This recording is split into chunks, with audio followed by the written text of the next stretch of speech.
सुबह का समय था। सूरज अभी अभी उगा था। उसकी सुनहरी किरणें रामपुरवा गांव की मिट्टी पर बिखर रही थीं। हल्की धुंध में खेतों की ओस ऐसे चमक रही थी जैसे किसी ने धरती पर मोती बिखेर दिए हों। दूर मंदिर की घंटियों की टुनटुनाहट, गायों की रंभाने की आवाज और किसी के घर से आती आरती की धुन मिलकर जैसे गांव को जगा रही थीं। ये है रामपुरवा गांव। छोटा सा, सादा सा, पर दिल से बड़ा।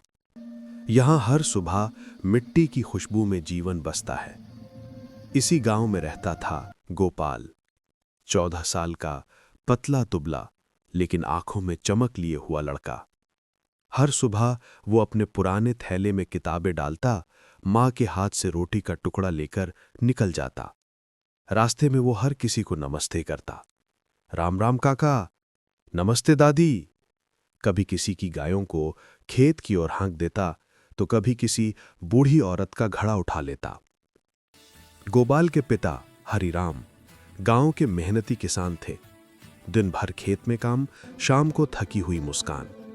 मां गीता देवी, जिनकी रसोई से हर सुबह रोटी और प्रेम की खुशबू फैलती थी। और छोटी बहन राधा, जो गोपाल की हंसी की वजह थी। उसके किलकारियां जैसे पूरे घर का संगीत थीं। गांव के लोग जैसे एक परिवार थे। पंडित जी सुबह सुबह आरती कराते, प्रधान जी हमेशा किसी न किसी विकास योजना की बात करते, राम खिलावन चाचा हर बात में मजाक खोज लेते, और मास्टर जी वही तो थे जिन्होंने गोपाल के दिल में सपनों का दीप जलाया था। शाम होते ही चौपाल पर सब इकट्ठा होते। कोई राजनीति की चर्चा करता, कोई खेतों की। बच्चे हंसी खेल में डूबे रहते और आसमान में तारे जैसे गांव के सपनों को सुनते रहते। गोपाल अक्सर वहां बैठा सोचता, कभी मेरा गांव भी बदल पाएगा क्या? जहां भी एक दिन स्कूल में बड़ी बड़ी किताबें होंगी और खेतों में पानी की नहरें। उसकी आंखों में सपना था अपने गांव को बदलने का। गोपाल अपने थैले में किताबें रख रहा था। मां रोटी पर घी लगाते हुए बोली, बेटा जल्दी कर, स्कूल का घंटा बजने वाला होगा। गोपाल ने मुस्कुराकर कहा, हाँ अम्मा, आज मास्टर जी नए लेसन की कहानी सुनाने वाले हैं। और वह दौड़ पड़ा। धूल उड़ती रही। सड़क पर उसकी चाल में जोश था, आंखों में सपना। स्कूल में मास्टर जी ब्लैकबोर्ड पर कुछ लिख रहे थे। शिक्षा ही भविष्य है। गोपाल ने ब्रेखा और चुपचाप वही पंक्ति अपनी कॉपी में उतार ली। क्लास खत्म होने के बाद मास्टर जी ने पुकारा, गोपाल जरा रुको बेटा। वो पास आया। मास्टर जी बोले, तू मेहनती है, बहुत समझदार भी। अगर तू पढ़ेगा तो गांव का नाम रोशन करेगा। गोपाल ने झिझकते हुए कहा, मास्टर जी मैं आगे कैसे पढ़ूंगा? पिताजी के पास ज्यादा पैसे नहीं हैं। मास्टर जी ने उसके सर पर हाथ रखा, बेटा पैसा बड़ी चीज नहीं होती, बड़ी चीज होती है लगन। अगर इरादा सच्चा हो तो रास्ते खुद बन जाते हैं। गोपाल की आंखों में चमक लौट आई। उस दिन से उसके मन में एक नया सपना अंकुरित हुआ, शहर जाकर पढ़ने का। वो सोचता, अगर मैं बड़ा आदमी बन गया तो अपने गांव में स्कूल बनवाऊंगा, हर बच्चे को किताबें दूंगा और खेतों तक पानी पहुंचाऊंगा। लेकिन हर सपना आसान नहीं होता। घर की हालत ठीक नहीं थी। हरिराम रोज खेत से लौटते थके और चुप। एक शाम वे बोले, गोपाल अब तो स्कूल छोड़ दे, खेत में मेरी मदद कर, फसल का हाल अच्छा नहीं है। गोपाल के सीने में जैसे कुछ टूट गया। उसने धीरे से कहा, पर बापू मैं पढ़ना चाहता हूं। हरिराम बोले, पढ़ाई से पेट नहीं भरता बेटा, शहर जाओगे तो बिगड़ जाओगे, गांव में रहो यही ठीक है। मां गीता देवी चुप थीं, पर आंखों में चिंता थी।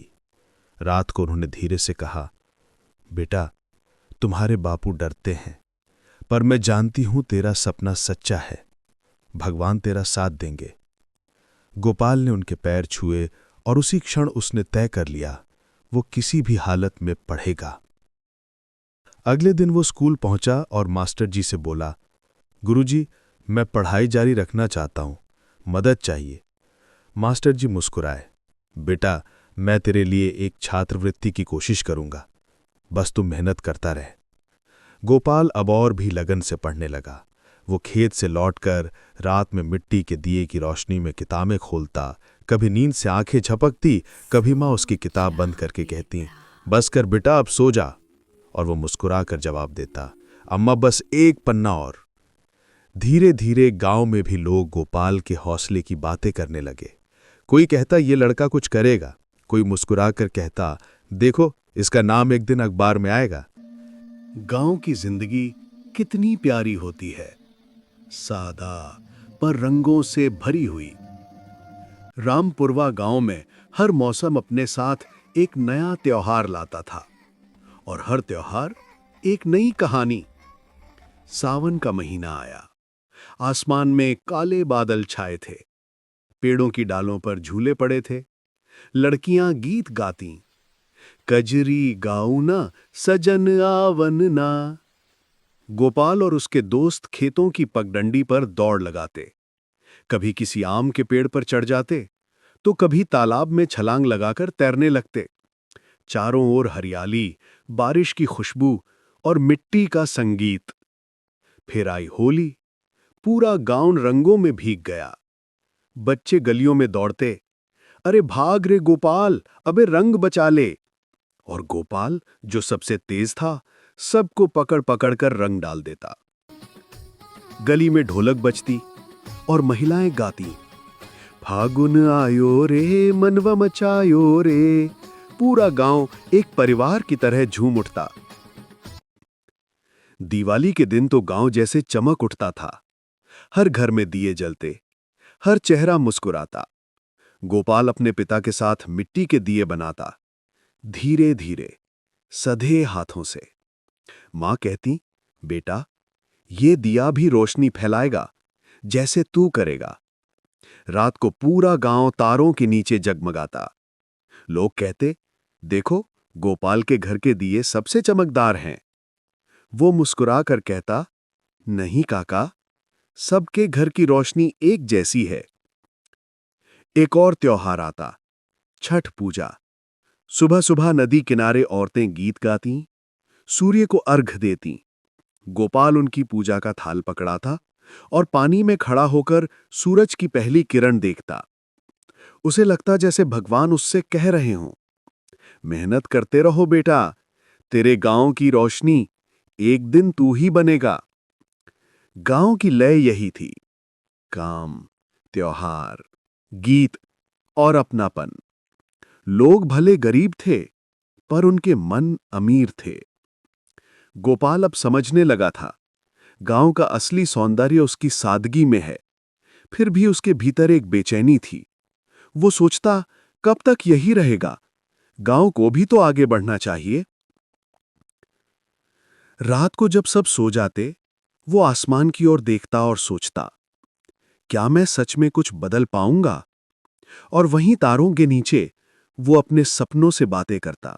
एक दिन मास्टर जी ने उसकी मेहनत देखकर शहर के एक स्कूल में छात्रवृत्ति दिलवा दी। गोपाल पहली बार गांव छोड़कर ट्रेन से शहर गया। शहर की चमक थी, पर अकेलापन भी। दिन में काम, रात में पढ़ाई, जीवन आसान नहीं था। साल बीत गए। गोपाल अब एक इंजीनियर बन गया, पर जब वो गांव लौटा तो वही टूटी सड़कें, सूखे खेत और गरीब बच्चे देखकर उसका मन भर आया। उसने तय किया कि अब गांव की किस्मत मैं बदलूंगा। गोपाल ने गांव में सौर ऊर्जा से बिजली की व्यवस्था की, एक छोटा स्कूल शुरू किया और बच्चों को मुफ्त में पढ़ाने लगा।